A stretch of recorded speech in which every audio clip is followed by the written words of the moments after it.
Langit sore itu mulai meredup, meninggalkan semburat jingga di cakrawala.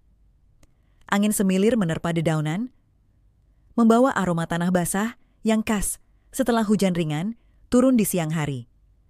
Di sebuah desa kecil yang dikelilingi sawah hijau dan pepohonan rindang, berdiri sebuah rumah besar dengan halaman luas. Rumah itu milik keluarga hartawan, salah satu keluarga terpandang di desa tersebut. Meski megah, rumah itu seringkali terasa sunyi, seakan menyimpan cerita-cerita yang tak terucapkan. Di dalam rumah itu, seorang wanita muda bernama Laras duduk di beranda, menatap kosong ke arah kebun bunga yang tertata rapi. Laras adalah istri dari Pram, seorang pengusaha sukses yang sering bepergian ke luar kota untuk mengurus bisnisnya. Pernikahan mereka telah berjalan 5 tahun, namun Laras sering merasa ada sesuatu yang kurang dalam kehidupannya. Hubungannya dengan Pram berjalan seperti rutinitas tanpa kehangatan yang nyata. Ia merindukan sesuatu yang sulit ia ungkapkan, sebuah perasaan yang lebih dari sekadar kewajiban dalam pernikahan. Sore itu, suara langkah seseorang di halaman depan mengalihkan perhatiannya. Seorang pria muda dengan wajah teduh dan tubuh yang sedikit berdebu karena pekerjaan melangkah menuju sumur untuk mencuci tangan dan wajahnya. Dia adalah Bayu, seorang pemuda desa yang bekerja sebagai tukang kebun di rumah keluarga hartawan. Bayu dikenal sebagai pemuda pekerja keras dan rendah hati. Ia tak banyak bicara, tetapi setiap gerak-geriknya selalu mencerminkan ketulusan. Laras memperhatikannya dari kejauhan. Ada sesuatu dalam diri Bayu yang menarik perhatiannya, bukan sekadar wajahnya yang tampan, tetapi lebih kepada ketenangan yang ia bawa. Ia tampak bebas, tidak terikat oleh kekangan kehidupan mewah yang terasa menyesakkan bagi Laras. Ketika Bayu selesai mencuci muka, ia menyadari tatapan Laras dan tersenyum sekilas. Laras sedikit terkejut, namun ia membalas senyum itu sebelum buru-buru beranjak masuk ke dalam rumah. Ada perasaan asing yang tiba-tiba menyelinap ke dalam hatinya. Hari-hari berikutnya, Laras semakin sering memperhatikan Bayu dari kejauhan. Ia mengagumi cara pemuda itu bekerja, ketekunan, dan kesabarannya dalam merawat tanaman. Kadang-kadang, tanpa sadar, ia mendekati kebun dengan alasan memeriksa bunga-bunga, hanya agar bisa melihat Bayu lebih dekat. Sesekali mereka berbincang singkat, hanya sebatas menanyakan tanaman atau sekadar basa-basi tentang cuaca. Namun, dalam percakapan singkat itu, ada sesuatu yang mengalir, sebuah kehangatan yang sudah lama tak ia rasakan. Satu sore, ketika Laras berjalan-jalan di kebun, ia melihat Bayu sedang memperbaiki pagar kayu yang sedikit lapuk. "Bayu, kamu sudah lama bekerja di sini?" tanyanya tiba-tiba, mencoba mencari alasan untuk mengobrol lebih lama. Bayu menoleh dan tersenyum kecil sebelum menjawab, "Sudah hampir 2 tahun, Bu. Saya suka bekerja di sini. Tanaman-tanaman di kebun ini butuh perhatian khusus." Laras mengangguk pelan, lalu berkata, "Kamu sepertinya sangat menyukai pekerjaan ini." "Saya memang suka tanaman, Bu. Mereka tidak pernah berbohong. Kalau dirawat dengan baik, mereka akan tumbuh subur dan memberi keindahan," jawab Bayu dengan nada lembut. Jawaban itu membuat Laras terdiam. Ada makna lebih dalam di balik kata-kata Bayu? Tanaman yang tumbuh karena perhatian dan kasih sayang mengingatkannya pada pernikahannya sendiri. Hubungan yang terasa kering karena kurangnya kehangatan. Percakapan mereka terputus ketika suara mobil terdengar dari depan rumah. Laras segera mengenali suara itu. Pram telah pulang. Sejenak ia merasa jantungnya berdetak lebih cepat, bukan karena bahagia, tetapi karena perasaan bersalah yang tiba-tiba menyelimutinya. Ia bergegas kembali ke rumah, meninggalkan Bayu yang tetap berdiri di tempatnya, memperhatikannya dengan tatapan yang sulit diartikan. Di dalam rumah, Pram berjalan masuk dengan langkah mantap. Ia tampak lelah tetapi tetap membawa aura wibawa yang selama ini membuat banyak orang segan padanya. "Kamu di luar tadi?" tanyanya sambil melepas jasnya dan menyerahkannya pada pelayan. "Iya, hanya berjalan-jalan di kebun," jawab Laras singkat. Pram hanya mengangguk tanpa bertanya lebih lanjut. Ia lalu duduk di sofa dan mulai sibuk dengan ponselnya. Laras menatapnya sesaat, menyadari betapa berbedanya hubungan mereka dibandingkan dengan 5 tahun lalu. Tidak ada lagi percakapan hangat atau perhatian kecil yang dulu selalu ada. Malam itu, Laras duduk di kamarnya, memandangi bayangan dirinya di cermin.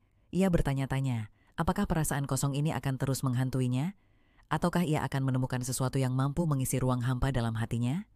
Di luar sana, di bawah langit malam yang mulai gelap, Bayu masih berada di kebun, menyiram tanaman dengan penuh ketekunan. Tanaman-tanaman itu akan terus tumbuh, sama seperti perasaan yang perlahan mulai tumbuh di hati seseorang, entah disadari atau tidak. Hari-hari berlalu dan Adrian mulai terbiasa dengan kehidupannya di rumah kos Bu Lastri. Ia adalah seorang pemuda yang rajin dan sopan. Setiap pagi, ia selalu bangun lebih awal untuk berangkat bekerja di sebuah bengkel kecil di kota. Saat kembali di sore hari, ia sering membantu Bu Lastri dengan pekerjaan rumah, mulai dari menyapu halaman hingga memperbaiki genting yang bocor setelah hujan deras. Awalnya, Bu Lastri menganggap itu sebagai bentuk rasa terima kasih Adrian, karena sudah diterima di rumah kosnya. Namun, lama-kelamaan, ada sesuatu yang lain yang mulai muncul dalam hatinya, sesuatu yang sudah lama tidak ia rasakan. Suatu sore, saat Bu Lastri sedang menyiram bunga di pekarangan, Adrian datang dengan membawa sekantong plastik berisi beberapa bahan makanan. "Ibu belum masak kan? Saya beli beberapa bahan di pasar tadi," katanya sambil tersenyum. Bu Lastri terkejut. "Kenapa repot-repot, Nak Adrian? Ibu masih punya stok di dapur." Adrian menggeleng. "Tidak repot, Bu. Lagi pula, Ibu sudah banyak membantu saya. Saya cuma ingin membalas budi." Mereka akhirnya memasak bersama di dapur kecil Bu Lastri. Untuk pertama kalinya dalam bertahun-tahun, dapur itu terasa lebih hidup. Ada tawa kecil, obrolan ringan, dan kehangatan yang sulit dijelaskan. Setelah makan malam, mereka duduk di teras. Udara malam yang sejuk membuat suasana semakin nyaman. "Ibu sudah lama tinggal sendiri?" tanya Adrian tiba-tiba. Bu Lastri terdiam sejenak, menatap langit malam yang bertabur bintang. "Sudah lebih dari 10 tahun. Setelah suami saya meninggal, saya lebih banyak menghabiskan waktu mengurus rumah kos ini." Adrian mengangguk pelan. "Pasti berat ya, Bu?" Bu Lastri tersenyum samar. "Awalnya memang berat, tapi lama-kelamaan saya terbiasa." Adrian menatapnya dengan mata yang penuh pengertian. Ia seperti bisa merasakan kesepian yang selama ini dipendam wanita itu. Dari hari ke hari, hubungan mereka semakin dekat. Namun, baik Bu Lastri maupun Adrian, tidak ada yang berani mengungkapkan perasaan yang mulai tumbuh di hati masing-masing. Mereka tahu ada batas yang tidak boleh dilewati. Tapi, semakin mencoba mengabaikannya, semakin kuat perasaan itu tumbuh. Hari-hari terus berlalu, dan hubungan antara Bu Lastri dan Adrian semakin akrab. Keduanya tidak pernah secara terbuka membahas apa yang mereka rasakan, tetapi perhatian kecil yang mereka berikan satu sama lain sudah lebih dari cukup untuk menyiratkan sesuatu yang lebih dari sekadar hubungan antara pemilik kos dan penyewa. Suatu malam, setelah hujan deras mengguyur kota, listrik di rumah kos tiba-tiba padam. Adrian yang sedang membaca di kamarnya segera keluar dan menemukan Bu Lastri tengah mencari lilin di dapur. "Sini Bu, biar saya yang carikan," katanya sambil mengambil senter dari ponselnya. Bu Lastri tersenyum. "Terima kasih, Nak Adrian. Listrik di sini memang sering bermasalah kalau hujan." Saat Adrian menemukan lilin dan menyalakannya, cahaya remang-remang menerangi wajah Bu Lastri. Ada kehangatan di matanya yang membuat Adrian terdiam. "Ibu baik sekali kepada saya," ujar Adrian tiba-tiba. Bu Lastri menghela napas, lalu tersenyum. "Mungkin karena saya merasa seperti mengenalmu sejak lama. Kamu mengingatkan saya pada seseorang." Adrian menatapnya, menunggu kelanjutan kalimatnya. "Dulu, sebelum suami saya meninggal, kami pernah merencanakan memiliki anak. Tapi takdir berkata lain. Sampai sekarang, saya selalu bertanya-tanya bagaimana rasanya memiliki seseorang yang peduli dan ada untuk saya," lanjut Bu Lastri, suaranya terdengar lembut namun penuh luka lama. Adrian merasakan sesuatu di dalam dadanya. Bukan rasa kasihan, tetapi lebih dari itu, rasa ingin melindungi, ingin selalu ada di sisi wanita ini. Sejak malam itu, hubungan mereka menjadi semakin sulit untuk diabaikan. Adrian sering duduk lebih lama di teras hanya untuk menemani Bu Lastri berbincang. Mereka berbicara tentang banyak hal, masa lalu, mimpi yang tak pernah terwujud, dan kesepian yang selama ini mereka sembunyikan dari dunia. Namun, semakin erat hubungan mereka, semakin besar pula bayangan realitas yang harus mereka hadapi. Suatu hari, seorang tetangga, Buruk Mini, yang terkenal suka bergosip, datang berkunjung. Dengan nada suara yang dibuat-buat, ia berkata, "Lastri, kamu akhir-akhir ini sering terlihat bersama anak muda itu, ya? Hati-hati, nanti orang-orang bisa salah paham." Bu Lastri mencoba tersenyum, tetapi ada sesuatu dalam kata-kata itu yang menusuk hatinya. Malamnya, saat Adrian kembali dari bengkel, ia menemukan Bu Lastri duduk sendirian di ruang tamu dengan wajah yang tampak muram. "Ada apa, Bu?" tanyanya dengan lembut. Bu Lastri menatapnya lama sebelum akhirnya berkata, "Adrian, kita harus membicarakan sesuatu." Adrian duduk di depannya, menunggu dengan hati yang tiba-tiba berdegup lebih cepat. "Apa yang kita lakukan ini mungkin tidak benar," kata Bu Lastri lirih. Adrian mengernyit. "Maksud Ibu?" Bu Lastri menggenggam tangannya sendiri, seolah sedang berusaha menenangkan diri. "Orang-orang mulai membicarakan kita, dan mungkin mereka benar. Aku jauh lebih tua darimu, Adrian. Hubungan ini, apapun yang sedang kita rasakan, mungkin tidak seharusnya ada." Adrian terdiam. Ia sudah menduga bahwa percakapan ini akan terjadi suatu saat nanti, tetapi tetap saja mendengarnya langsung dari Bu Lastri membuat hatinya sakit. "Ibu, apakah Ibu benar-benar ingin mengakhiri ini?" tanyanya pelan. Bu Lastri menatapnya dengan mata yang berkaca-kaca. "Bukan soal ingin atau tidak ingin, Adrian.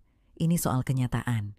Aku sudah terlalu lama hidup dalam kesepian, dan kehadiranmu membuatku merasa berarti lagi. Tapi, kita hidup di dunia nyata, dan dunia nyata tidak selalu berpihak pada perasaan." Adrian menghela napas panjang. Ia tahu Bu Lastri benar. Dunia tidak akan pernah benar-benar memahami hubungan yang seperti ini. "Aku tidak peduli dengan omongan orang," kata Adrian akhirnya. "Yang aku pedulikan adalah apa yang Ibu rasakan. Jika Ibu merasa bahagia denganku, kenapa kita harus melepaskan ini?" Bu Lastri menutup matanya sejenak, lalu tersenyum sedih. Kadang Adrian mencintai seseorang berarti juga tahu kapan harus melepaskannya. Malam itu menjadi malam yang panjang bagi keduanya. Mereka duduk di teras tanpa banyak bicara, hanya menikmati kebersamaan mereka yang mungkin tidak akan bertahan lama. Keesokan harinya, Adrian memutuskan untuk pergi lebih awal dari biasanya. Ia meninggalkan pesan singkat di meja makan untuk Bu Lastri. "Terima kasih atas semua yang telah Ibu berikan. Aku akan selalu mengingat Ibu dengan rasa hormat dan kasih sayang. Aku pergi bukan karena menyerah, tetapi karena aku menghormati pilihan Ibu. Semoga kita selalu bahagia, meski di jalan yang berbeda." Saat Bu Lastri membaca pesan itu, matanya berkaca-kaca. Ia tahu ini yang terbaik, tetapi tetap saja hatinya terasa kosong. Hari-hari berlalu dan hidup di rumah kos kembali seperti biasa. Namun bagi Bu Lastri, tidak ada yang benar-benar sama lagi. Di setiap sudut rumah, ia masih bisa merasakan kehadiran Adrian, tawa kecilnya, kebaikannya, dan perhatian yang selama ini menghangatkan hari-harinya. Ia tahu bahwa ia telah membuat keputusan yang benar. Tapi, seperti yang Adrian katakan dalam pesannya, tidak semua keputusan yang benar terasa mudah untuk dijalani. Dan dalam kesunyian malam, di bawah langit yang sama, dua hati yang pernah bersinggungan kini berjalan di jalannya masing-masing, membawa kenangan yang tak akan pernah pudar.